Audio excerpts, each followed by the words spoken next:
mstari mmoja kama na kitu tunakwenda, nataka nikimbizane na muda zaidi kuliko poteza muda zaidi. Kwa vipengele kiongozi ni hivi vifuatavyo. Kipengele cha kwanza ambacho sidhani kama tutavimaliza vyote, lakini kiandike tu. Tukipata fursa wakati mwingine tuje nivimalizie. Kipengele cha kwanza tutaangalia asili ya mwanaume na asili ya mwanamke. Kwa sababu asili za hawa viumbe wawili ndio ambazo zinaleta migongano kwenye ndoa, familia, koo na kadhalika. Kipengele cha kwanza ni asili ya mwanaume na mwanamke. Sisi wote tumeumbwa sawa. Tofauti yetu sisi ni asili zetu, nature. Neno asili ni nature tulivyoumbwa. Hakuna ambaye ameumbwa eti huyu ni mkia na huyu ni kichwa. Hakuna hiyo kitu. Hakunaga kichwa. Ni makosa. Hilo neno wanatafsiri vibaya. Hilo andiko wanatafsiri vibaya. Kwamba eti mwanaume ni kichwa cha mke wake. Kwa hiyo sasa kama mimi nikiwa kichwa, maana yake mke wangu ni mkia. Si ndio? Hapana, mniitikie na mimi naongea na nyinyi. Mimi nikiwa ni kichwa, mke wangu ni mkia, si ndio? Mtaki kuniitikia. Sasa maana yake nini kusema mume ni kichwa? Na? Lile neno wanaitafsiri vibaya. Mimi niwapeni siri moja. Kama kuna kitu kitawaingiza watu wengi jehanamu ya moto, ni Biblia yetu ya Kiswahili. Imekosea tafsiri za mambo mengi sana. Kwa sababu moja, walio tafsiri ile Biblia hawakuwa walokole. Hawakuwa watu waliookoka. Mnielewe, ile Biblia ilikuwa na lugha yake, wakaitafsiri kwenye Kiswahili chetu. Wamebolonga mambo mengi sana mle ndani. Tungekuwa na Bible study, yani ningewaonyesheni hatua kwa hatua, mngebakia ndio. Kitabu cha Ufunuo wengi wanasema kitabu kigumu hiki kitabu kigumu. Hakina ugumu wote. Walio tafsiri hawakuwa wanaelewa. Kwa hiyo akisema tu nikaona ndege, kunguru, anaandika kunguru. Nikaona panya, anaandika panya. Kwa sababu hajui. Lakini kitabu chepesi mno kwa Kiswahili. Sasa hili neno eti mume ni kichwa. Kichwa? Mbona mkuu wa shule hawasemagi mwalimu kichwa, wanasema mwalimu mkuu? Si anaitwa head master, mkuu wa shule, au head teacher. Mbona hawasemagi mwalimu kichwa au head teacher, mwalimu kichwa, au head master au master kichwa? Kwa nini kwenye head teacher wanasema ni mwalimu mkuu, lakini ukija kwa mwanamke ni head of his wife, wanasema ni kichwa cha mke wake? Kwa nini? Translation, tafsiri.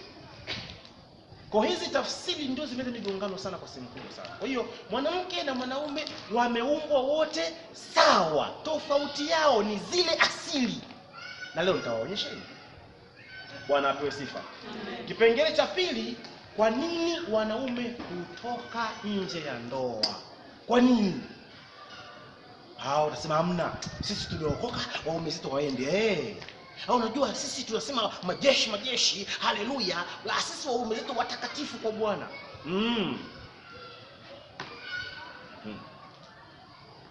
Wanatoka. Na siku utakayokuja kujua unaweza kuacha hadi wokovu sasa. Kwa hiyo bora ujue kwanza nini tunafanya watoke, ili muwasaidie pia mabinti wanapoingia kwenye ndoa, mkae walimu wazuri kwao. Muwafundishe kwamba vijana hawa wanaruka huko. Bwana Yesu apewe sifa. Lakini kipengele cha tatu ni tabia. Tabia yako jinsi inavyokuongoza au inavyokupeleka kwenye anguko lako au kuchanua kwako. Kila mtu ana tabia. Kila mtu ana mwenendo wake. Kipengele cha nne, nini maana ya, nimesikia watu wanazungumza kuhusu kuingiliwa kinyume na maumbile, wanayasema hayo mambo sana. Alafu nikasikia baadhi ya ndoa zinavunjika eti kwa sababu tu mume anataka kumbusu mke wake mdomoni. Anasema dhambi. Au anataka kumfanyia kitu fulani, anasema dhambi. Kwa haya mambo yote tutajifunza. Pata fursa Jumamosi nafikiri ndo tutazungumza. Hii siku ya leo nataka nikave vitu viwili au vitatu tukipata nafasi. Kipengele cha nne nini? Okay, cha nne nimeshasema. Alafu kipengele cha tano ni sanaa ya mapenzi na unyumba. Sanaa ya mapenzi na unyumba. Bwana Yesu apewe sifa. Haleluya. Kwa hiyo naomba nianze na kipengele namba moja, asili ya mwanaume na asili ya mwanamke. Tuanze na mwanaume. Kama kuna changamoto kubwa sana ambayo wakina mama wanaipitia kwenye familia. Kama kuna changamoto kubwa sana ambayo wakina mama wanaipitia kwenye familia, ni wao kushindwa kumuelewa mwanaume. Bwana asifiwe. Lakini mama kama mama kwenye familia, umama au ukiongozi wa familia, watu wengi hawajui, wanafikiria kiongozi wa familia ni baba. Baba sio kiongozi wa familia. Baba ni msimamizi wa familia, lakini mtendaji kazi mkubwa kwenye familia yoyote ile. Na familia inaanza, hii ni familia ya kwanza, hii ni familia ya kwanza, na ina mama. Na mkumbuke huyu mama hakuwahi kufundishwa na mtu yoyote jinsi ya kuwa mama mchungaji bora. Au kuna yeyote katikati yenu hapa ambaye kupitia darasa la kufundishwa kama unajua ukiwa mama mchungaji bora lazima uwe hivi, lazima uwe vile? Kuna mtu ambaye kufundishwa? Hakuna. Hakuna mtu ambaye kufundishwa pia kuwa mama wa familia yake. Haya mafunzo hayapogi kabisa eti kwamba unajua ukiwa mama kwenye familia yako, mume wako lazima umfanyie hivi. Kwa sababu kwanza unaenda kuolewa na mwanaume ambaye humjui. Hujui anakulaga nini, hujui anapenda nini, hujui anafanyaga nini, hujui maisha yake yote, ndio mnaenda kukutana kwa mara ya kwanza. Sasa hebu niambie, baba yupi na mama yupi atakufundisha habari za huyo mwanaume ili ukaishi naye vizuri? Kwa hiyo kinachofanyika, tunaenda kwenye ndoa au kwenye familia tukijaribu vitu. Bwana asifiwe. Kadhalika na kwenye kanisa pia.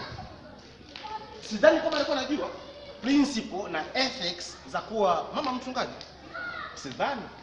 Kwa hiyo na yeye ameingia anajaribu kila kitu. Kama mama moto huwa anajaribu kwenye familia zao. Unampikia leo gari za matembele, alafu unamwangalia atasemaje? Unajua yule unaweka pilipili nyingi, mimi silagi pilipili. Mimi unaambia okay, chumvi, pilipili hapendi. Kesho unambadilisha mapishi tena. Hivyo unajaribu. Akikataa hiki unakiacha. Akitaka hiki unakiacha. Kadhalika ndivyo maisha yanafanya nini? Yanazidi kwenda, kadhalika unazidi kujifunza na kujua. Kwa hiyo asili ya mwanaume moja, kushindwa kujua silika na kasumba za wanaume kumesababisha migongano na kutokuelewana kwingi sana baina ya washirika au wanandoa kwenye nyumba, kwenye familia. Kanisani mathalan ukiangalia kwa sehemu kubwa sana, unapokuta wamama wengi hawajui nafasi zao, watachuana na wanaume. Mmesikia wanaharakati wengi sana Marekani ambao wanapigania haki za mwanamke. Wanapigana kwa ajili ya haki za nani? Unafikiri wanazidai kwa nani hizi haki? Wanazidai kwa wanaume. Kwamba na sisi tunataka haki sawa, kwa hiyo nyinyi mtupe haki. Hivi toka lini Mungu alimwasaini mwanaume kutoa haki kwa mwanamke? Mwanaume hajawahi kuwa mtoa haki kwa mwanamke kwa namna yoyote ile. Hajawahi. Bwana Yesu apewe sifa. Amen. Kwa hiyo kushindwa kujua tu kasumba na tabia zao na mienendo yao na silika yao kumesababisha migongano kwa sehemu kubwa sana. Na mimi nitakuonyesha leo hii vitu vipengele kadhaa ambavyo tutaviona na vitakuwa useful kwako. Kitu cha pili, mwanaume ni sawa na meneja kwenye ofisi yote. Nafanya tu tanguliza kwa mtendelewa vizuri. Mwanaume ni sawa na meneja kwenye ofisi.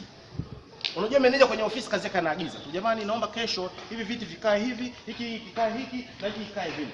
Alafu sisi wengine ambao tuko chini yake ndio watendaji. Lakini tukiifanya ile kazi bora, heshima inaenda kwa nani? Kwa meneja. Kwa hiyo mwanaume ni kama msimamizi tu, anaoversee kwa maana hapa nini inatakiwa, hapa kimepungua nini, kifanyike nini, tuongeze nini, tupunguze nini na kadhalika na kadhalika. Kwa hiyo yuko kama meneja tu. Na ni mtu wa amri tu na kutaka kila asemacho kifanywe vile alivyokisema. Ndivyo wanaume walivyo. Bwana asifiwe. Amen. Haleluya. Amen. Tuko pamoja wapenzi? Amen. Okay. Sasa kushindwa kujua kwamba wanaume wote wako namna hiyo kumesababisha migongano, sio kanisani tu. Sio kanisani tu, mpaka kwenye familia. Ile kushindwa kwamba huyu jamani mtu wa amri, kumjua kwamba mtu wa amri na kupenda kukomandi vitu kumesababisha migongano. Bwana Yesu apewe sifa. Tafsiri ya wewe kutofanya alichokisema kwa mwanaume yote yule anahesabu hiki ni kiburi. Kwa mfano, kesi nyingi nimepata kuletewa Dar es Salaam, pigiwa simu na mawakili fulani, anaambia mke wangu namwagiza nipikie ugali na tembele la kuchemsha. Amesema mumewe, kwa nyinyi kama mpendi tembele la kuchemsha la kwenu, mnene mafungu mawili. Moja anachemshwa yeye, la kwenu mliunge na nyanya. Lakini bibi anasema huyu mjinga, hana akili, tembele unachemshaje wewe? Mchiche ndio unachemshwa. Huyo anachofanya yeye analikaanga, anatia na nyanya, anatia na ndimu na pilipili, alafu jamaa akirudi anatengewa limeungwa na nyanya na vitunguu. Anamuuliza nilisema lichemshwe. Tayari ugomvi umetokea. Kwa nini? Kwa sababu wengi wanashindwa kujua kwamba huyu bwana anachosema anataka kifanywe vile vile, na hii ndiyo namna pekee mwanamke anaweza kumuonyesha kuwa anampenda huyu mwanamke. Ndio namna pekee. Biblia haisemi enyi wake wapendeni wake zenu. Nielewe vizuri hii tofauti iliyopo. Wanawake wameagizwa si kuwapenda wanaume, wameagizwa kufanya nini? Kuwatii wanaume. Kwa akisema fanya hivi, vile vile usipunguzie kitu, mfanye hivyo hata kama wewe upende. Mathalan, naangalia gari. Sisi wote hapa hatunywi petroli. Hatunywi petroli, wala tuipendi kabisa harufu yake. Lakini inapoisha kwenye gari, unafanyaje? Hivi una choice ya kusema bwana, leo ngoja niweke juice ya embe kwenye gari. Ngoja leo niweke juice ya embe. Leo ngoja niweke juice ya pineapple kwa sababu ninaipenda. Leo naweka juice ya pineapple kwenye tenki. No. Unachofanya ni kwenda Shell na kujaza mafuta, mchezo umeisha. Kwa nini? Kwa sababu gari inahitaji mafuta, haihitaji juice ya embe. Kwa hiyo wewe hata kama unapenda juice ya pineapple, juice ya embe, juice ya nini, huwezi kuwa kwenye gari kwa sababu gari halitaki hicho. Ndivyo mwanaume alivyo. Haumfanyie vitu kwa sababu wewe unavipenda, kwa sababu mimi napenda basi nimfanyie. No. Ugomvi unatokea tu lazima. Bwana Yesu apewe sifa. Haleluya. Na ndiyo maana mara zote mimi wanawaambia watu kwamba mwalimu mzuri anayeweza kuongea au mnaweza kumwalika kwenye kitchen party sio mama. Hata angekuwa na miaka 60, miaka 70, kama ana ufahamu kuhusu mwanaume, basi anamfahamu vizuri mume wake. Anazifahamu vizuri tabia za mume wake. Kitu ambacho hawezi kufanana mimi. Kwa nini? Kwa sababu mimi napenda matembele, lakini mume wake anapenda nyama ya kuchoma. Kwa hatufanani bado. Tabia iliyomo ndani ya mume wake sio iliyomo ndani yangu mimi. Bwana Yesu apewe sifa. Kwa hiyo atatumia experience. Kwa mimi nimekaa kwenye ndoa miaka 40, miaka 50, miaka 60. Kwa hiyo hiki kifanye hivi, hiki kifanye vile. Lakini dunia ya leo vitu vinaenda vinapanuka, vinabadilika, viko tofauti kabisa. Ndio maana jana nilikuwa naongea vijana nikasema kwenye makuzi ya vijana wengi wanafishaga mahali wanakuwa wao ni ma-expert. Mpaka anataka amfundishe baba yake mzazi jinsi ya kukutana na mama yake, wakati ndio waliomzaa. Sasa kama hawajui walimzaje? Nikasema ni changamoto kubwa ya vijana. Ujuaji na kujifanya wao na maarifa mengi yanasababisha wanaumia kwenye maisha. Matokeo yake hamna mahali pa kwenda. Mungu atapewa sifa. Haleluya. Okay. Kwa tafsiri nimesema ya kutokufanya kile ambacho ameagiza, wanaume wengi huwa wanajitambua au kutafsiri kwamba ni kiburi au dharau. Kwa hiyo lazima ugomvi utatokea tu katikati ya wawili ninyi. Kitu kingine, wanaume ni mtu ambaye anatumia zaidi akili kuliko hisia. Hapa nataka mnielewe. Mwanaume ni kiumbe ambaye maishani mwake siku zote anatumia akili kuliko hisia. Mwanamke ni kiumbe anayetumia hisia kuliko akili. Bwana asifiwe. Sasa sisemi kwamba hawatumii akili, no. Tukigawa kwa asilimia, maana yake mwanaume anatumia 80% ya akili yake na 20% ya hisia zake. Lakini mwanamke tukija kwa asilimia, anatumia 80% ya hisia zake kuliko akili yake. Na ndio sababu unaona akiambiwa kitu kidogo tu amekasirika. Kwa nini? Kwa sababu yeye yuko emotional. Ukimwambia bwana huu wali leo mbona kama hujaiva vizuri, anakasirika. Yaani utashangaa siku 2 kanuna ndani ya mdomo, amepinya mdomo namna hiyo. Ukimuuliza ni nini, yale maneno aliyoambiwa kwake ameyatafsiri vibaya. Sasa huyu mwanaume yeye kwa sababu anatumia akili, amewaza tu kwamba nikimwambia atanielewa. Kiakili nikimwambia atanielewa. Lakini bila kujua huyu kiumbe anatumia hisia na sio akili zaidi. Kwa hiyo unakuta kimueleza neno linamkwaza hata kama ni kweli. Anza kumwambia tu bwana hiki hebu weka sawa hii. Haiko sawa hii. Rekebisha hapa, ugomvi tayari. Haleluya. Bwana asifiwe sifa.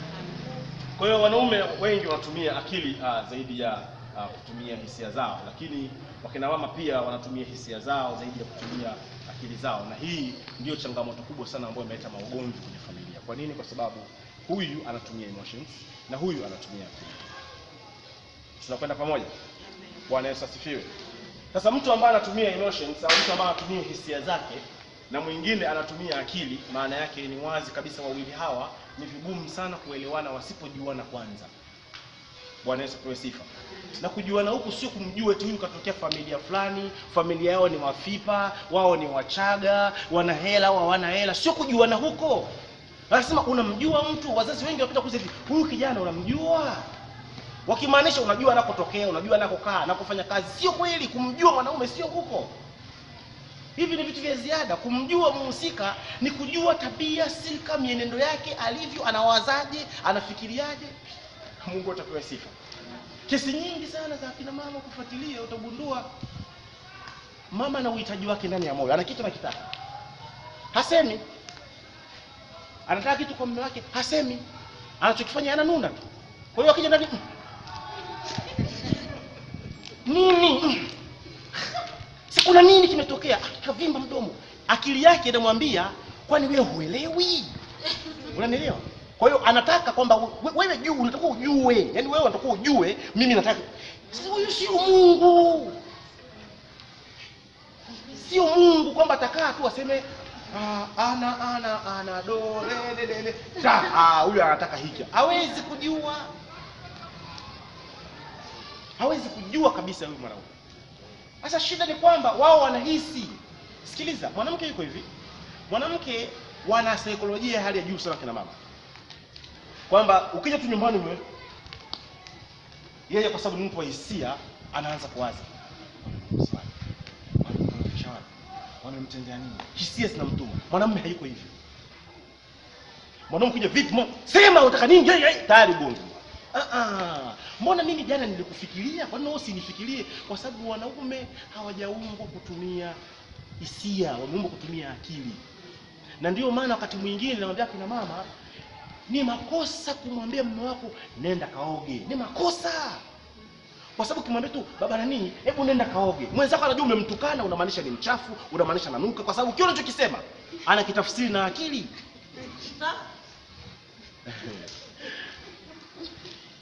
Kwa hiyo ni makosa kabisa. Eti unakuja baba na nini, uende kaoge. Anakuja kukumbatia, kaoge kwanza, hebu nenda kaoge. Yaani mwenzako hapa atakafi. Kwa hiyo ukishamwambia tu hivyo ataanza. Anajinusa. Kwa nini nasema nimetaka kumkumbatia kanikatalia, anambia nikaoge. Ina maana nanuka? Na harufu ya nini? Unanielewa? Kwa nini nawaza hivyo? Kwa sababu mwanaume asili yake ni kutumia, yeye ni logical, wanasema is a logical thinker. Maana yake ni mtu ambaye kila unachokifanya wewe anakiprocess na ubongo wake. Kwa hiyo mwanaume hata akikwambia mpumbavu wewe, wala hajamaanisha. Akili yake wakati huo imetafsiri kwamba ulichokifanya kinamaanisha hivyo. Hakumaanisha. Ndio maana wanawake wengi sana wanaanza kwambia hivi, na uniache, naenda kwetu. Hamaanishi usije kusubutu kumwacha yule mwanamke. Hamaanishi. Anasema hivyo akitegemea reaction yako wewe mume, utasikia basi mpenzi, basi. Na anachotaka yeye. Kwa hiyo anaanza kwambia hivi, kuanzia leo mimi sitaki kabisa, na uniache, narudi kwetu. Nakwambia hivi, katika hayo yote hamna hata hilo analomaanisha. Sana moyoni anamaanisha usubutu kwa mume ulifukuza ole wako. Wanaisha kwa sifa. Kwa nini? Kwa sababu mwanamke ni mtu anatumia hisia zake, lakini mwanaume anatumia akili zaidi. Kwa kila kitu ambacho tunamwambia kwake yeye anakitafsiri na ubongo wake. Lakini mwanamke, ndio maana unaona wanawake wengi sana hamuaminiani kwenye swala zima la uongozi. Ili mkubali mkatae. Majority ya wakina mama hamuaminiani kwenye uongozi. Kila mmoja wenu anaamini kwamba mimi ndio the best. Mimi best. Si ndio? Kweli sio kweli? Na wengine mnajiuliza hivi Askofu Frenki, kwa nini alimuoa yule? Yaani ningeoa mimi yule, yaani pale mimi ningefanya hivi. Hujawahi kuingia hapo. Hujawahi kuingia. Unajua mpira unauona mzuri ukiwa nje ya uwanja kwamba wewe pale sio ungefanya tu hivi, yule naye pale angefanya tu hivi, goli lingeingia. Ingia uwanjani. Kwa hiyo wakati mwingine mechi ukiwa nje ya uwanja unaiona vizuri, sema yeye yule pale mama mchungaji atakuwa afanye hivi, yaani angefanya hivi, mambo angekuwa safi. Hamjui siri na fumbo zilizomo ndani ya ndoa. Hamjui. Mimi niopeni siri moja. Ndoa nyingi za mama wachungaji zina misiba. Hamtaki kuijua. Na kibaya zaidi, mimi nawaambieni, msitamani mimi nataka kuona mchungaji. Napenda kuona, yaani askofu ndani yao mimi. Huhitaji hiyo ndoa, na kuhakikisha huhitaji. Kwa nini unajua? Kwa sababu afadhali wewe ukikwama utaje kushtaki kwa mchungaji, akikwama yeye anashtaki kwa nani? Nani atamuamini? Kwa mimi nawaambieni ukweli, hamhitaji kujua. Hamhitaji kujua. Mimi nimekutana vilio hivyo na misiba kwenye maisha yangu. Hamhitaji kujua. Sasa hizi vurugu mechi na vurumai zote hizi, aliye nje ya uwanja atalaumu tu kwamba yule naye yule ni kawaida. Ni kawaida. Wanaweza kwa sifa. Haleluya. Kwa hiyo mwanaume mara nyingi yeye huwa anaonyesha upendo pale unapotii. Akisema mama na nini, hii nguo mimi siitaki. Siipendi hii nguo. Hebu ita mtu kesho mpe hiyo nguo. Mbona nakubariki na hii nguo. Va. Afaza ile nguo iko hapa, mbona nimempa, sisema uipendi mimi nivae. Nimegawa. Yani hapo atasema yes. Mimi ndio mwanaume. Yani shida ndio hiyo moja tu. Sasa ili familia zetu zidumu, ili familia zetu ziweze kufanikiwa, kuna ulazima na umuhimu mkubwa sana mkatujua. Msipojua silika na tabia zetu na mienendo yetu na ujinga wetu na takataka zote kuhusu sisi, aisee wanasema usiojua utafanyaje? Na hatuwasumbui, semeni ukweli. Kila siku mnaitwa wanawake ni jeshi kubwa, lakini ndio mnaongoza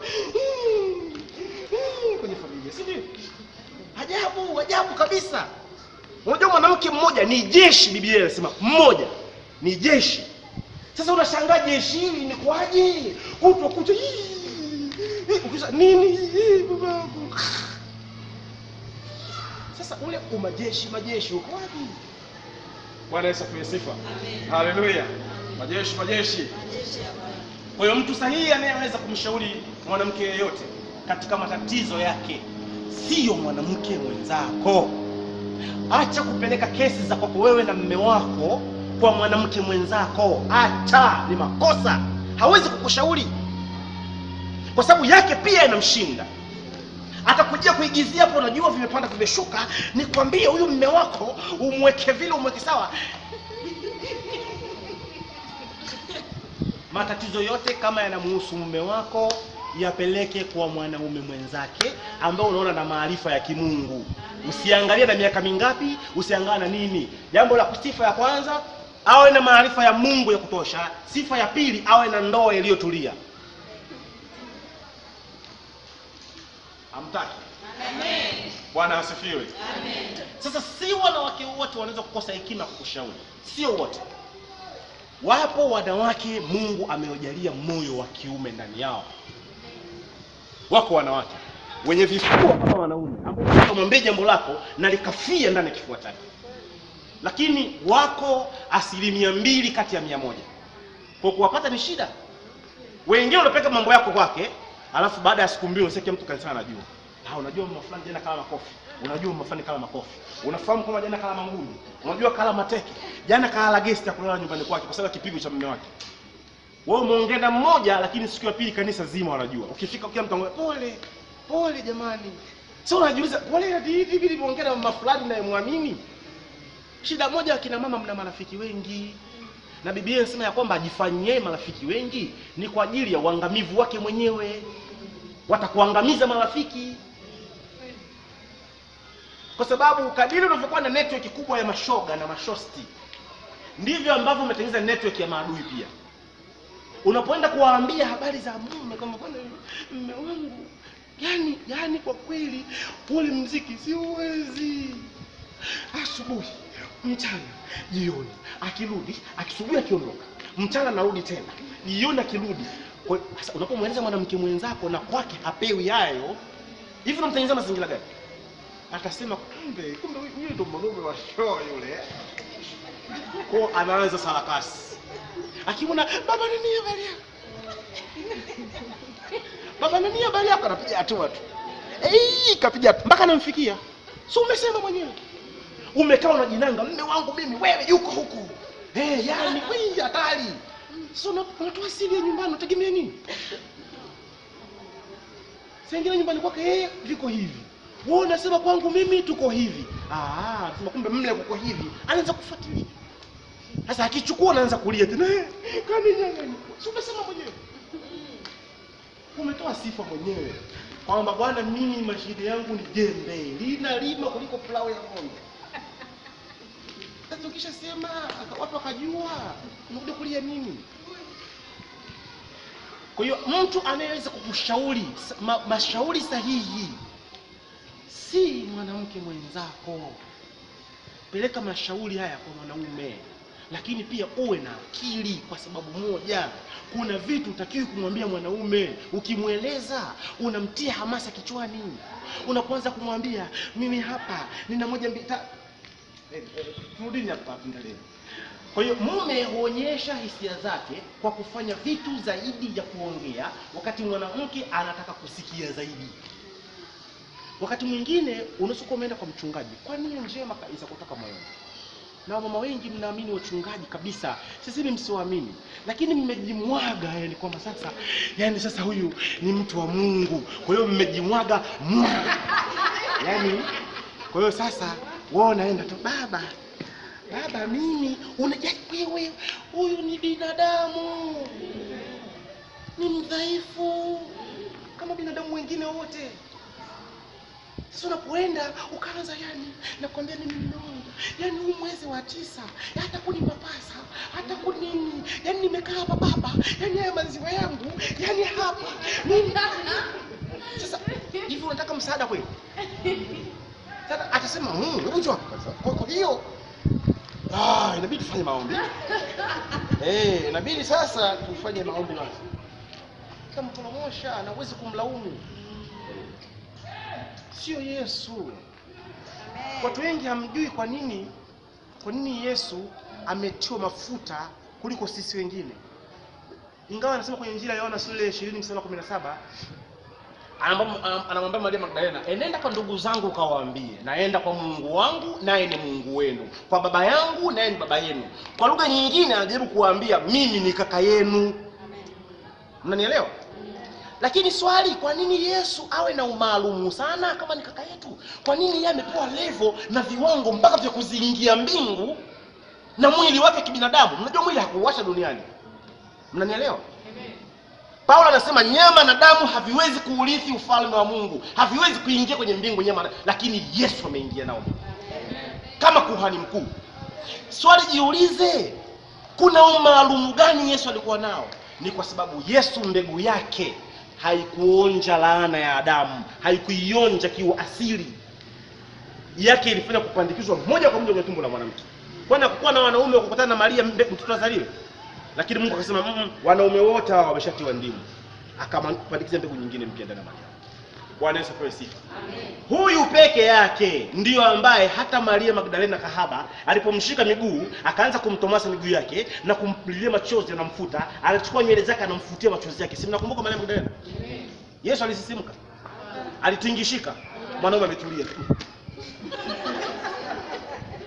Sasa usije kaenda kutest hiyo wewe sasa kwa baba, kwa sababu akisimama haleluya unasema huyu hawezi. Wahurumieni hawa watu. Bwana asifiwe. Ni nyinyi mtakao muwahurumie, kwa sababu mwanamke ana kitu hawezi kwenye hii dunia. Mnajilizaga bure tu.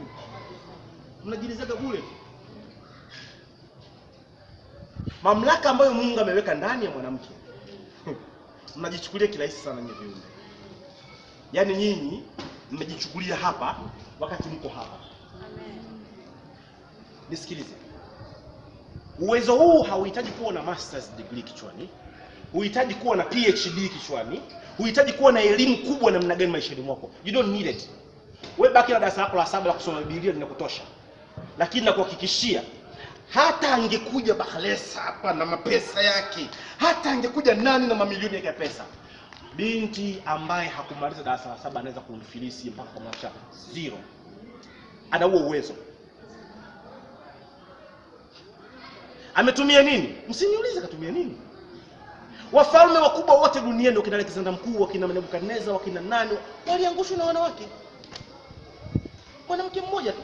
Samson na ujeuri yake na manguvu yake, mwanamke mmoja tu aliyekuwa na subira kifuani. Samson chake anaambia, baby, unipendi wewe. Hujanipenda bado. Naambia nisikilize Delila. Nisikilize. Mimi bwana nikikatwa kucha basi nguvu zinapotea. Akakata kucha. Wafilisti hao wanakujia. Akashtuka nguvu. Akaambia umenidanganya tena. Niambie. Uwezo wa mwanamke uko kwenye vitu vifuatavyo. 1, uko kwenye macho yake. 2, uko kwenye mdomo wake. 3, uko kwenye mwili wake jumla. Mamlaka yake imefungwa kwenye hivyo vitu. Mwanamke akitazama anapata kile anachokitaka. Mwanamke akisema, akifungua mdomo wake kusema, atapewa kile anachokitaka. Mwanamke anaweza kasimama tu mbele hivi, akaanza kutembea zake. Wala hata haja kusemesha. Lakini mwenyewe bado kujipanga tu unajiweka sawa unajiweka sawa. Amepita tu yeye. Huo uwezo uko juu yake. Na mkifikiri na wadanganya kamuulizeni Adamu. Nini kilimpata Adamu? Alipozinduka usingizini, afa akakuta chombo kiko pembeni. Akaanza kuweseka. Huyu ni nyama kwenye maji. Huyu mfupa. Kaweseka. Sasa hiki kiumbe gani kimeshushwa na Mungu? Bwana Yesu apewe sifa. Kwa hiyo Mungu ameweka uwezo, ameweka mamlaka kubwa sana ndani ya mwanamke, lakini ile kukosa maarifa, kutokujua ndio kunafanya mnaonewa, mnakanyagwa na kutupwa kulia kushoto namna hiyo. Mungu atakusaidia sana.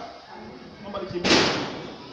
Kwa hiyo kadiri unavyochuana, sikiliza. Kwa mwanaume huonyesha hisia zake nimesema kwa kufanya vitu zaidi ya kuongea.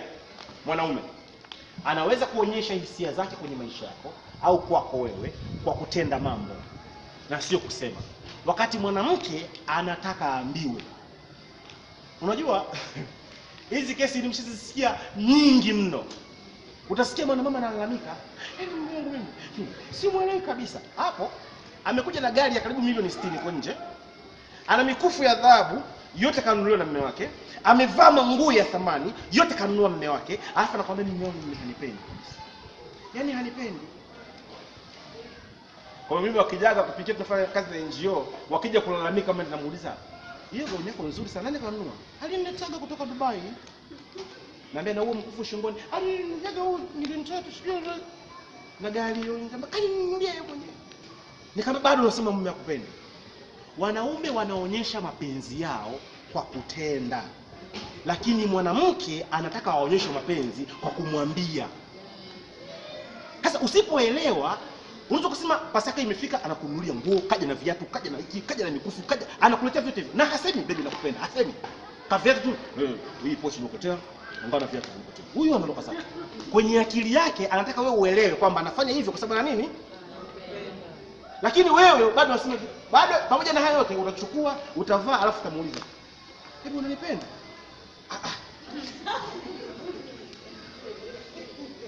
Kwa hiyo ni kawaida. Sasa ugomvi huo unatokea kwa sababu watu wengi hawana maarifa. Hosea 4:6 inasema watu wengi wanaangamia kwa kukosa kitu gani? Maarifa. Ndoa nyingi zinabomoka kwa sababu ya kitu gani? Maarifa hamna, elimu hamna. Kwenye kitchen party nyingi wakati mimi naanza nilibidi niende kusasa kitchen party wanafundishwa nini? Kitchen party mambo wanayofundisha wanamfunda, eti nasema tunamfunda binti, wanamfundisha mume wako umvalie sijui shanga ngapi. Ukienda alafu ukisona kaa hivyo ndio kaa hivi. Jamani hivi vitu watu huwa hawafundishwi. Napoteza risali zima amekaa kungwi anasema ufanye hivi, ukae na hivi. Jamani. Alafu pakiwaka moto nyumbani anaweza kuvitumia vitu kutatua ugomvi nyumbani. Hawezi. Nyumba inabomoka. Anyway, kwa hiyo kadiri unavyochuana na mume wako, kadiri unataka kushindana naye kwamba huyu anipendi, kadiri mnavyochuana ndivyo unavyozidi kupoteza kimahusiano. Hebu nikimbie kidogo niende kwenye kipengele vingine vya msingi zaidi. Kwa hiyo wanaume ni watu huendeshwa na hisia zao, wanaonyesha hisia hii, wanatumia akili badala ya hisia. Lakini kila neno atalitafutia maana fulani mwanaume. Kila wanachokiongea na yeye. Ndoa nyingi zinayumba leo hii, ndoa nyingi zinabomoka kwa sababu ya hapa. Nimwambieni mwanamke ana silaha kuu tatu. Silaha ya kwanza ni macho yake. Ya pili ni mdomo wake. Ya tatu ni mwili wake, moyo wake na kila muonekano wake. Ni silaha kwake. Silaha kali na hatari ambayo Mtume Yakobo kwenye sura ile ya 3, waraka wa Yakobo sura ya 3, kuanzia mstari wa kwanza na kuendelea, anauzungumza ulimi. Anasema ulimi ni kama jehanamu, huwasha moto tofauti na maumbile. Mdomo, kina mama wengi shida yenu kubwa iko hapa, na hapa ndio mnapobomolea ndoa, hapa ndio mnaposambaza kanisa ili washirika hawakai. Ni mdomo. Mdomo sio kitu kingine. Yaani makanisa hayajai, unaona wachungaji wana struggle, piga power, kanisa liko vile vile. Mdomo wa kina mama. Yaani hii ni silaha moja hatari. Kuja mama mmoja akaanza kulialia, mume wangu, nikamwambia nisikilize. Huyu mume wako huyu nataka uanze kumloga kuanzia leo. Utamloga kwa mdomo wako. Kwa mdomo wako. Na watu wanaotaka sema. Linakuwa.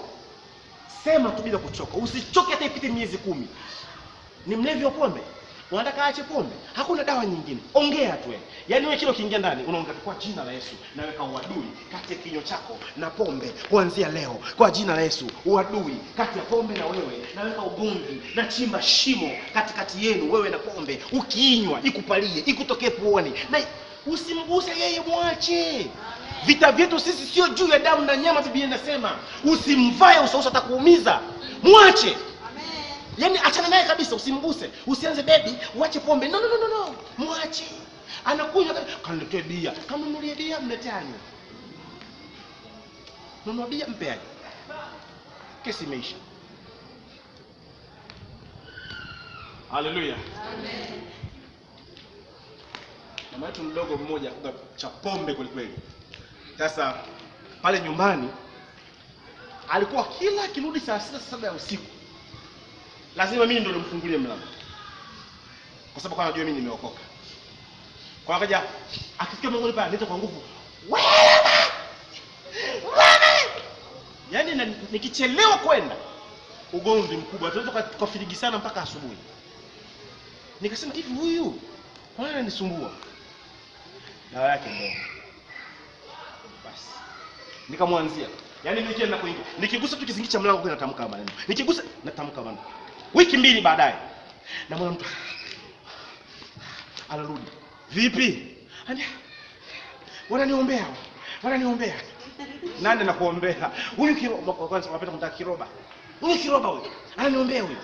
Lakini mimi wakati niko mdogo nilikuwa mna mwili, nilikuwa mnene sana. Yaani wale unaona utotoni na kuona sasa hivi hawawezi kuamini. Nilikuwa mnene, yaani mpaka watu wanasemaga huyu anaenda kuwa pisi la mtu. Lakini baadaye nikaja kunyooka, mwili ukapotea. Anasema kila kitia hivi zinakuja puani. Sio unajua pombe zilivyo kali. Ukiinywa mdomoni afi kutokea puani, wacha mchezo, moto unasikia unawaka kwenye pua.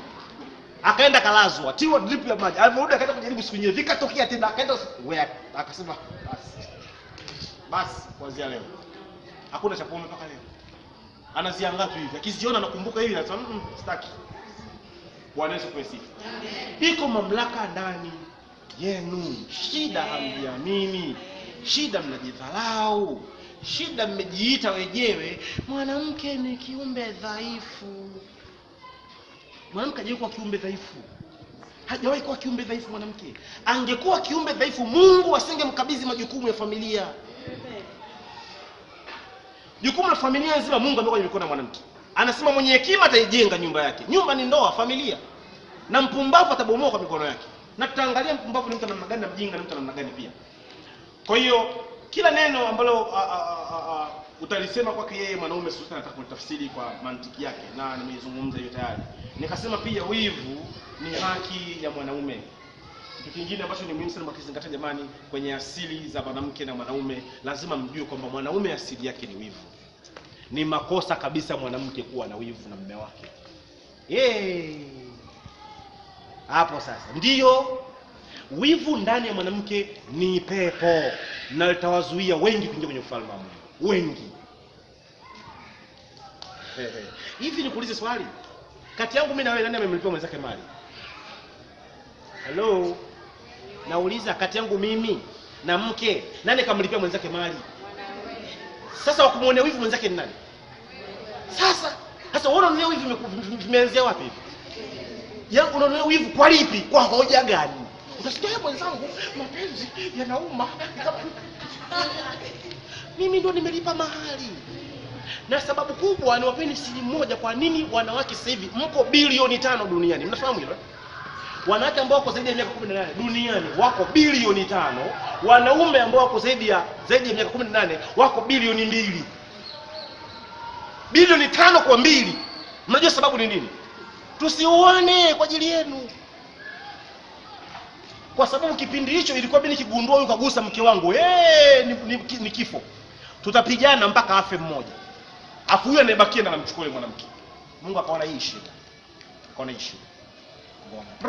Kila kitoka wa kike. Gugusa wa kike. Ukizaa wa kike. Mtoto gani wa kike. Wa nani wa kike. Basi. Na hizo ni takwimu za mwaka 2005 za World Bank. Sijui sasa hivi mfuko ngapi. Wenda ameshafika bilioni 6 sasa. Kwa sababu wanaume wanakufa kila siku vitani na wanawake wanazidi kuzaliwa kila siku. Unaweza kufanya research mwenyewe kama hospitali hapa Arusha. Tafiti tu haraka haraka. Utagundua kwamba wanawake wako wengi sana kuliko wanaume. Nenda makanisani, wamejaa kina mama. Kila sehemu kienda wamejaa kina mama. Kwa nini? Kwa sababu kuepusha ugomvi. Maana wivu wa mwanaume. Wako kina mama ambao wanachekelea, akiambia mmewe ana wivu kwamba mume wangu ana wivu, wanasema yule ndio mwanaume. Mwanaume wivu ndani ya mwanaume ni wazimu, hautakiwi kuufurahia. Hamjanielewa bado? Wako kina mama ambao mnafurahia sana mkiwa na mume mwenye wivu Mwanaume mwenye wivu ni kiumbe hatari sana, unatakiwa kukaa naye kwa tahadhari, usimchekee. Kwa nini? Kwa sababu yeye hatumii hisia, anatumia akili. Kwa hiyo siku akihisi wewe unatembea na fulani, atakuchinja usingizini. Na hawazi, akili kimwambia kwamba huyu anatembea na yule, hajiulizi kwamba kwa nini. Hivi inawezekana kweli? What if kama ni uongo? Kama nimedanganya je? Hanaga hayo mambo. Akishaambua mbamba bwana huyu TTT, anakuua. Mnamfahamu mtangazaji wa ITV ambaye mume wake aenda kumpiga risasi? Anaitwa nani sijui? Sijui afuja nini kwa Saro nini? Yes. Mumewe alikuwa ameenda kwenye vita huko. Akiwa vitani jamaa wale kila kupambana hela zinaingia kwa mkewe. Aliporudi wakamwambia bwana huyu wako bwana jamaa alikuwa anabeba. Anja kweli walikuwa wanachukua mzigo. Subiri. Chukua bastola yake jaza risasi ndani. Hata kutaka kufuatilia ajue kweli, hata kajue wapi. Kamfuata sehemu mkeka kana mama yake mzazi kawasha wawa. Bahati nzuri sasa kampata mama yake mke. Na ufusawa kwa mjanja. Yeye imempiga tu mahali kidogo akajifaa amelala. Jamaa fulani ameshakufa na akajiwasha mbili. Ndio mawazo ya wanaume. Lakini mwanamke anapoambiwa bwana mume wako anatembea na fulani, hakuipuki. Akaanza kulia. Basi huku moyoni anamwita mnake, "Bwana nifanye hivi, bwana tenda fulani." Huyo ni mwanamke, anatumia hisia. Mwanaume anatumia akili. Kwa akiwa na wivu, kana mbali sana. Usimchekee. Ukiona mianza sasa, "Nini nambe? Kwa nini? Kwa nini?" Yaani uwe na tahadhari na yeye. Kukuua ni kitu kidogo sana. Na unapokuwa mwanamke mrembo sana, afu mwanaume mwenye wivu sana, uwe na tahadhari pia. Kwa sababu kama urembo wako uko kwenye sura yako, atahakikisha kila hasira zikimpanda anapiga uso. Hivi nyie mjui kwa nini wakikupiga anakuzibua uso? Anabomoa uso ukae ili wengine wasione. Dada mmoja alikuja ofisini na anakaja analia. Anangeo hapa, ananundu hapa. Nikamuuliza nini mume wangu? Kafanyaje? Gani nipiga ngumi? Na anasema kila kidogo. Yeye anashika mimi nafanya uso, anaweka mikono usoni hivi. Anapiga uso, mtoa mikono, piga ngumi kwenye uso. Toa mkono, piga ngumi kwenye uso. Nikamwambia atakuua huyu. Akaniambia basi nipe dawa. Nikamwambia nitakupa dawa. Sio na wasiwasi. Nikamwambia leo ukitoka hapa, pigia sheli ya mafuta. Nunua petroli. Alafu nunue na panga refu kubwa, ukalinoe. Alafu nenda nayo nyumbani. Ile geleni ya mafuta iweke kwenye kabati. Alafu akiingia jioni, mwambie tabia ya kuendelea kunifanya hivi imefikia ukomo. Siwezi mimi kupigana na wewe. Na unajua siwezi kupigana na wewe kwa sababu una nguvu kunizidi. Lakini mambo mawili ukithubutu kunigusa tena na kutia moto ukiwa usingizini. Alipoambiwa tu hivyo Kuna nuka petroli ndani. Haya mafuta yametoka hapa. Wewe sio kazi yako. We. Kulianza kupekuliwa ndani. Pekua. Akaikuta geleni mafuta imejaa ndingi lita 5. Akajua mwanamke hata nini. Hata nini? Kwani alilala?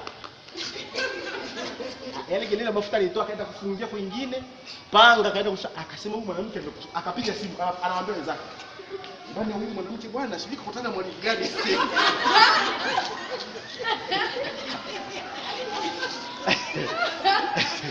Mwaka wa pili sasa hivi hamna ugomvi, kuko shwari. Anasema zile siku 2 za kwanza we alikuwa halali. Akiingia chumbani yeye, wewe mbona unalali leo? Mbona unalali? Anasema ilibidi mimi kwa kumhurumia awai kitandani yeye alale. Anasema nikilala anakuja. Anasema mimi namsikia kabisa anitingisha lakini najifanya tu. Ndio na yeye anavua shati analala. Wakati mwingine msijiachie. Amen. Mcharukie mwambie hii mchezo hii imeanza lini? Wewe kunipiga umeanza lini wewe? Imeanza lini ya mazoea? Mkazie macho usimbepesije. Mkazie macho usoni mwambie haya mazoea ya kudunda kwa pia umeanza lini? Wewe ni mume wangu, mimi sikuja kwako ni punch bag.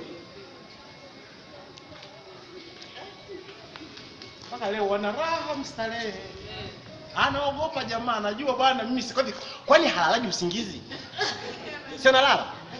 Na anajua mwanamke kwa sababu ya kulea watoto waga halali. Kwa hiyo mwanamke yani muda wote yuko macho. Wa kwanza kuamka kwa sababu ile kulelea watoto nyumbani, kwa hiyo usingizi wake ndo mangamungamu. Anajua huyu atanichinja kweli huyu ndio kifahamu zaha. Nitalala atajifanya koroma kumbe yuko macho. Amki. Haleluya. Hebu tuende kidogo tukibizana na wakati. Kwa hiyo vurugu zote hizi kwenye familia huwa mara nyingi zinatiwa chachu na kina mama. Ugomvi na faraka, kutokuelewana, chachu ni mama. Kwa nini? Kwa sababu yeye pekee yake ana uwezo wa kutuliza dhoruba na yeye pekee yake ana uwezo wa kuleta timbwili nyumbani pakanuka. Pekee yake anaweza. Mungu atusaidie. Amen. Naomba nikimbie kipengele cha pili. Kwa nini wanaume huwa wanachepuka? Kwa nini wanaume huwa wanafikia mahali wanaanza kutembea nje ya ndoa? Na msijiambie hata kidogo kwamba eti wanaume akiwa anasema Bwana Yesu asifiwe hawatembei. Nakwambia hivi, nina kesi, mimi siongei kitu kwa sababu najisikia. Vitu vipo. Humu vinafanyika. Kama haujawahi kuona ni kwa sababu anakupenda na anataka kukusitiri. Haleluya. Ndio maana lakini wanaume wanachepuka. Na mimi nataka nikupe sababu 10 kwa nini anachepuka. Kwa sababu inawezekana katika sababu hizo unaona fanya pia. Mambo hayo wewe unayafanya pia. Bwana asifiwe. Sababu ya kwanza kabisa, kwa nini wanaume huwa wanachepuka au wanatoka nje ya ndoa kutoka kutembea nje? Au wanaume wengi utamekaa mke wake mzuri, mstaarabu, ana tabia njema, ana kila kitu. Yaani maisha ni mazuri. Ukiwaona wanatembea pamoja hivi, utasema jamani, I wish ndoa yangu na mimi iwe kama ya wale, Hujui yanayojili ndani ya zile kuta 4 wakiingia chumbani. Hujui. Ndani ya ndoa kuna misiba mingi sana. Jumamosi tukipata nafasi tutazungumza. Lakini sidhani kama Jumamosi. Hicho kikao chenu na sio Jumamosi na kikao cha uchangizo sijui. Kinafanyika saa ngapi? Nafikiri ratiba Jumamosi imeshavurugika. Sijui. Jumamosi ngoja niongee na nataka baba wawepo. Na wataka kwa sababu wanaume ndio wenye shida. Wanaume wanaamini kwa tuko sawa. Tuko sawa. Wanasema akijisikia tu yeye mimi nataka nifanye hivi bana, anafanya. Akisikia kuna dawa za kuongeza liwe kubwa hivi anaenda kuchoma linaongezeka. Alafu swali ananipeleka wapi? Kwa sababu mahali anakopeleka panaingia kitu kifupi hivi. Sasa yeye anapewa dawa ya kufanya liwe lirefu hivi. Unataka kuingiza wapi? Kwa na wataka kweli hao wanaokula dawa za Kimasai, sio dawa za kidini, ujinga tu. Wanafikiriaga sui raha ya tendo liko kule ndani kule wanang'ang'ania kupeleka. Wanafikiria kumbe wala vitu viko huko. Sasa dawa za Kimasai za nini unakula? Wanahitaji shule na mimi najua nyinyi kuwafundisha hamwezi. Kwa hiyo wale wanataka semina kama hivi ya ndoa ndo mnajijooni. Wanajua mkija hapa, unajua kwa nini wengi hawazi kuja? Wanajua sana sana kuja kusikia patamba, jamani mpende mke wako. Hawajakaa na mimi bado. Pata hapa tatosha hapa. Nikutana Jumamosi na wako na suti zao hapa, mwe mnawaangalia. Hapa tawatosha. Hapa tawatosha. Kwa sababu mimi najua shida zao. Mimi si mwanaume pia. Najua changamoto zao. Najua mambo wanayofanya kina mama. Najua. Utemi, ubaba. Kama mimi ndo niko juu, wewe uko chini.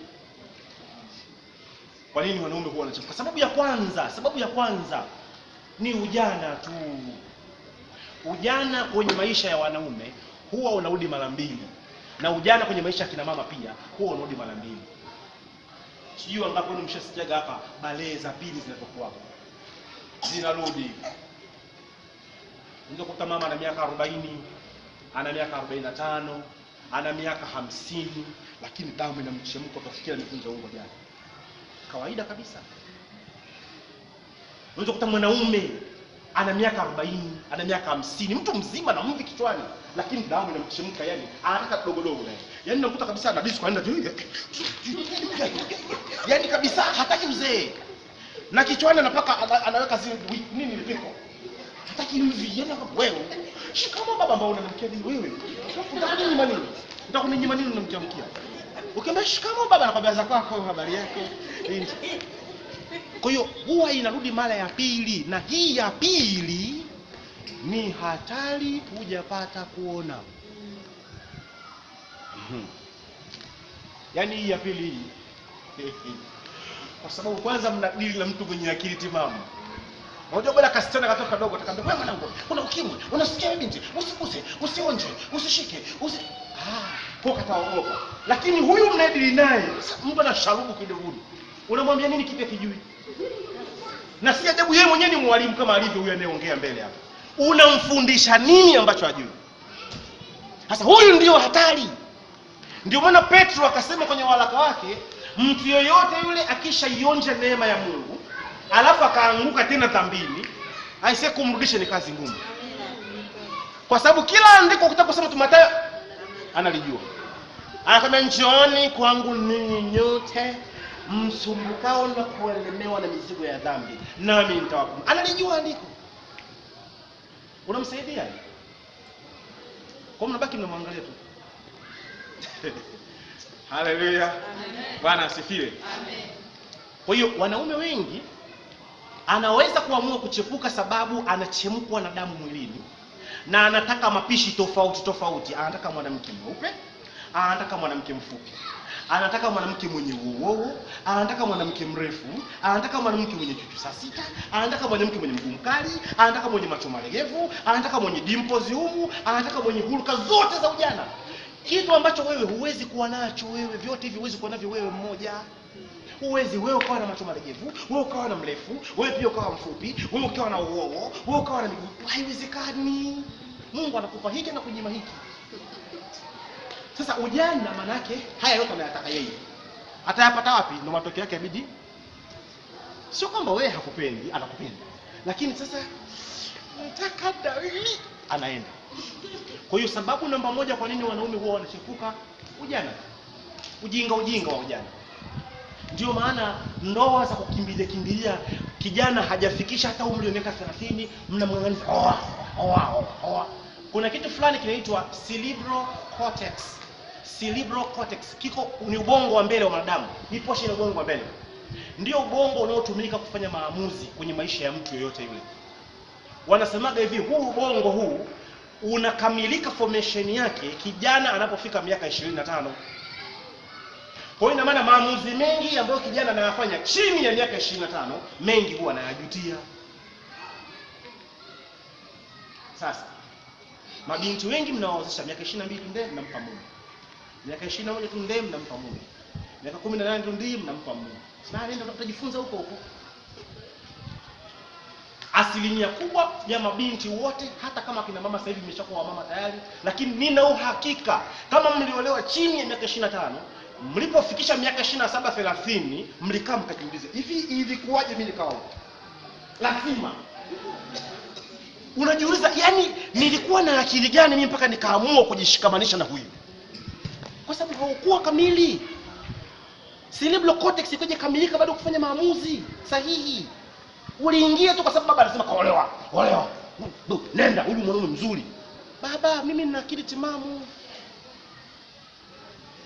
Bwana asifiwe. Amen. Kwa hiyo sasa ujana huu anaweza kuchepuka mwanaume sababu alivyokuchumbia na ulivyo baada ya kuolewa ni viumbe viwili tofauti visiofanana. Vijana wako hivi, anaamini kwamba vijana wengi wa kiume anaamini kwamba vile alivyokuchumbia mpaka akakuoa utabaki hivyo milele na milele. Lakini akisha kuoa vitu vinabadilika. Kwa sababu sasa wewe huwezi kuwa watomasa hizi kitu hapa ukategemea zitabakia vile vile miaka na miaka. Kila siku unaona kama unakamua tu.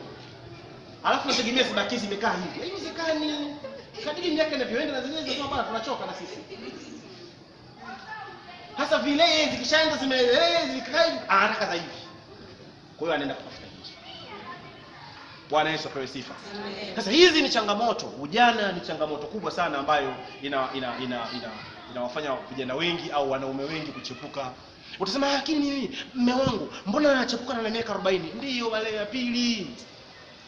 Ikirudi hiyo, yani kumdhibiti huyu, utabaki unalia tu nyumbani. Ufanyeje basi? Fanya mambo yafuatayo. Kula naye sahani moja. Yaani ukishamjua huyu mume wako ana mambo ya ujana bado, ana ukaka bado, umri umeenda lakini bado anataka kujiweka kama kavulana hivi. Usikimbilie, msome. Wanawake nyinyi mnasifiwa kwa saikolojia ya kuwasoma watu kiakili. Huo uwezo mnao mkubwa sana. Sema haujatibuliwa na elimu fulani. Kuna elimu lazima mpewe tiki kichwani, kidogo inakuzindua machoni. Nina grupu la wakina mama walioolewa. Mama mchungaji wote ambao wanataka kujiunga kwenye hilo grupu mjiunge naye. Kwenye hilo grupu mimi huwa nawatuma na picha za kuwaelekeza fanya kitu fulani ndani hilo grupu. Picha za mafundisho maana yake nakupa taswira ya mwanaume anaposema uongo na mjuaji. Kwa hiyo lazima picha ikuonyeshe anavyoigiza. Mwanaume mengi kama mbaya na uongo, ukimuuliza swali na anataka kudanganya, kichwa yake ikai sawa. Hawezi kuongea na amenyosha kichwa. Lazima yani kichwa lazima kiumbishe. Kama anasema uongo. Na ziko dalili zingine pia. Kwa wale ambao mnapenda mtamwona mama mchungaji atawapeni maelekezo zaidi. Mkitaka kujiunga huko. Tunalipia of course, sio group la bure. Group la WhatsApp kwa hiyo tunalipiwa. Walioko ndani wanalipia. Mtakutana na mambo wengine wengi Dar es Salaam huko wapi wako ndani ya group. Bwana Yesu apewe sifa. Haleluya. Kwa hiyo unatakiwa ule naye sambamba. Mwanaume akisha kuoa usikimbilie kuzaa. Wafundisheni binti zenu haya mambo. Hawatakiwi kukimbilia kuzaa. Huyu mwanaume kipindi cha uchumba ulimwambia usiniguse mpaka unioe. Umeelewa? Kwa hiyo akajibana na hamasa zake, akakimbizana, kapata viela kalipa, harusi tayari, haya, jiko limefika nyumbani sasa. Hivi unafika kwa uje kumpikia wali. Wanaume wanaoa kwa sababu moja tu. Hebu mwacha jitosheleze nayo kwanza, ndio uje umbebee mimba baadaye. Moja tu. Hauolewi kwenda kufua nguo kwa sababu anafua, hakuoi ukampikie kwa sababu atakula kwa mantilie, hakuoi uende ukafanya shughuli nini kwa sababu atafanya mwenyewe, vyote. Haujaolewa kwenda kufagia nyumbani kwake. No. Amekuoa kwa sababu ya kitu kimoja tu, nyumba. Basi. Kwa hiyo akishafunga ndoa na wewe, mpe muda. Mkae kama wapenzi ndani ya nyumba. Sio unaingia unaolewa leo miezi miwili ukatoka. Nini hiki? Wengine mnakuwa na watumbo yenye shida sana. Anakuoa leo, anakugusa mara ya kwanza, mara ya pili, tayari mimba tayari. Mnaenda hospitali kupima, daktari anasema na huyu simguse mpaka atakapozaa. Jamani. Yaani nimekuoa wewe mwezi mmoja. Mwezi wa pili una mimba, naambiwa nikae miezi 9 mingine kungojea huyu uzae. Haya, bahati mbaya unazaa na operation. Naambiwa nikae miezi 6 mingine na kungojea mpaka donda kipone. Hivi unamtendea haki huyu mwanaume?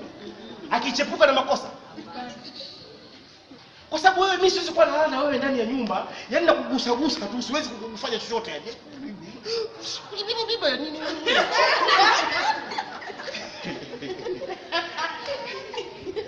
Kwa hiyo mpe nafasi. Ale hiyo chakula yake. Mpe nafasi. Kwa mbino kana jamani, mnapoenda kwenye kitchen party mkiitwa kwenda kuongana, mwambie usibebe mimba haraka. Moja, mbili, ni marufuku kubeba mimba bila kumwambia, msiwabambikie. Ndio maana hawawapendi watoto mnaowazaa. Yaani usijiamulie wewe tu kama mimi sasa hivi nataka nizae. Kwa hiyo kama nataka nizae, unaenda tu kacha mimba tayari. Anashangaa baada ya muda, oh, vipi? Nina mimba. Sasa wewe nisikilize, hawa watoto ni wa kwake yeye, sio wako. Kwa hiyo usimbebee kama hayuko tayari nao. Hamjanielewa? Mmenitolea macho. Watoto sio wako, kazi yako wewe ni kumbebea. Kawapime DNA ule wazao uone kama mnafanana damu, hata tone mfanani. Mtafanana sura labda kidogo. Lakini damu, DNA hamfanani, hata kitu hicho hamfanani. Kwa sababu sio wako. Kwa hiyo usibebe bila kumwambia. Muite, mwambie mume wangu, swala la watoto alionaje? Tuongeze mwingine? Anje tuongeze mwingine. Lini tuongeze? Sasa hivi sina hela. Hebu tusubiri miezi 6 kwanza. Shirikishe. Hivi mnajua watu wengi mnaowazaa waume zina wanaridha nao? Hawana ridha nao. Anaamua tu sosha mzaa, nitamkataa damu yangu. Anaamua tu kumpokea tu. Shazaa basi. Anamchukua. Haipaswi kuwa hivyo. Ndio maana mnazaa watoto ya ajabu kwa majinga. Unakuta mtoto unajua hivi nimezaliwa wapi? Kama jinga hivi. Unajua limetokea wapi hili? Hawa ndio hawakutakiwa kuja kwenye hii dunia. Watoto waflashiwe tu watoke kama period. Tupo. Lakini wewe unarika unamnasisha. Alafu kimya hata useme. Eti nao wajifaa kushangaa. Wajifaa kushangaa. Hivi kuna mwanamke anayeshika mimba bila kujua? Hakunaga. Unakuwa unajua kabisa leo hii.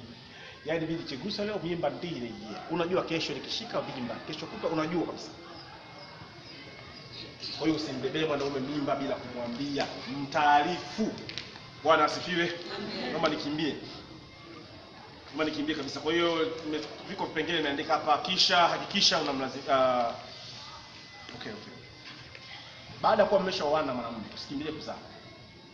Chakalika. Wewe haujaenda kuwa mke kwa huyu mwanaume. Naomba mnielewe.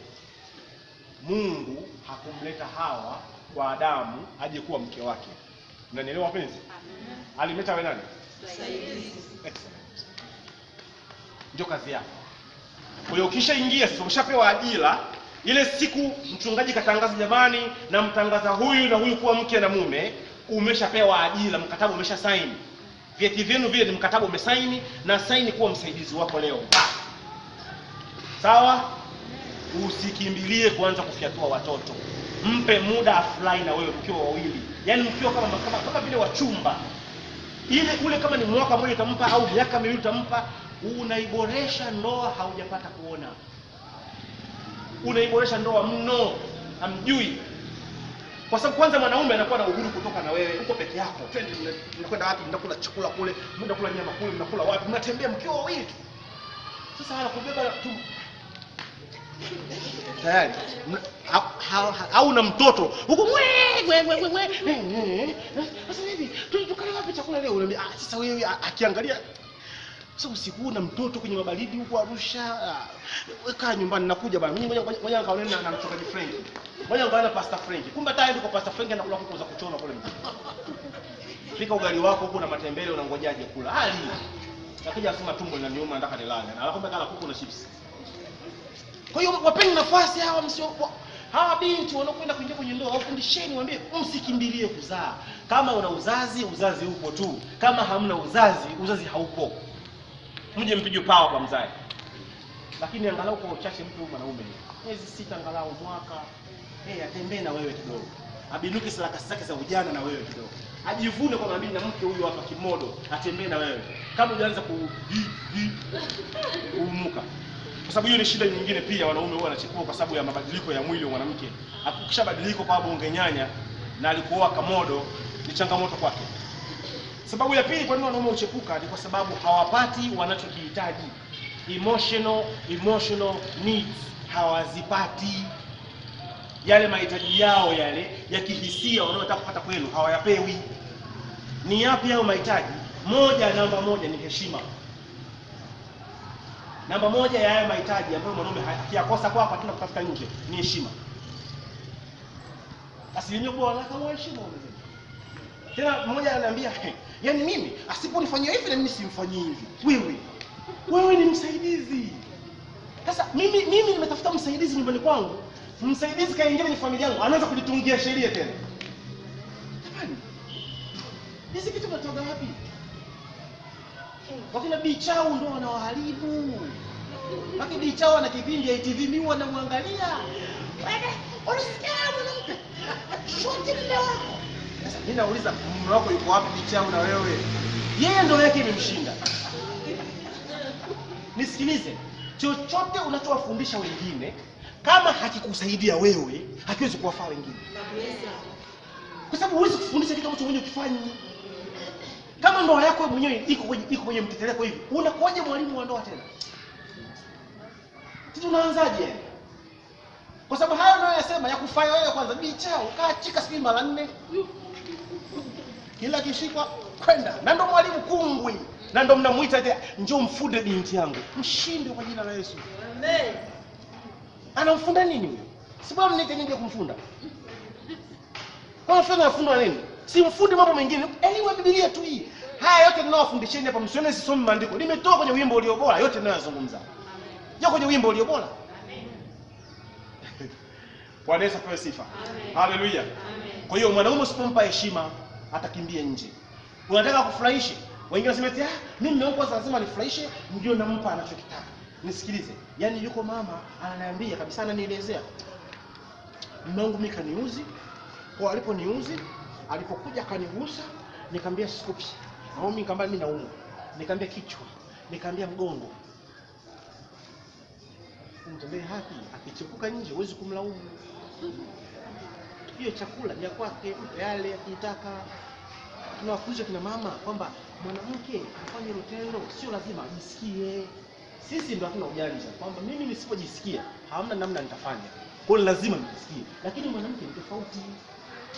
Ili usimpe likizo mume wako, mafuta yako madukani huko vilaidishi. Sio kila mafuta yako, mafuta special ya uzazi yale mama anapoenda kujifungua, yako mafuta huwa wanapaka ili mtoto apite vizuri. Yanunue yale mafuta sio za 20,000 kayanunue kaa naye nyumbani. Akija bwana na wewe hauna mudi ujisikii, mpa mafuta, mwambie endelea na shughuli yako, anamaliza, mnalala, maisha yanaendelea. Usianze mimi sina mudi, sijisikii, vimepanda. We. Unavunja ndoa. Anaenda kuchepuka nje. Alafu utakuja unalia. Sasa hebu niambie utakuwa mwambie mchungaji, mume wangu anigusi mwezi wa pili. Anakusaidiaje sasa mchungaji? Ndio mwisho wa siku yeye anambia akusaidie. Njoo sababu kusaidie. Mungu atusaidie sana. Wakati mwingine unaweza kuwa wewe hauna shukrani tu, jambo fulani anakufanyia mume wako kumwambia asante. Vitu vingi vya kijinga sana, vya ovyo tu. Ndio kama mwanaume anachepuka nje. Au juu kusema tu asante. Hata ile show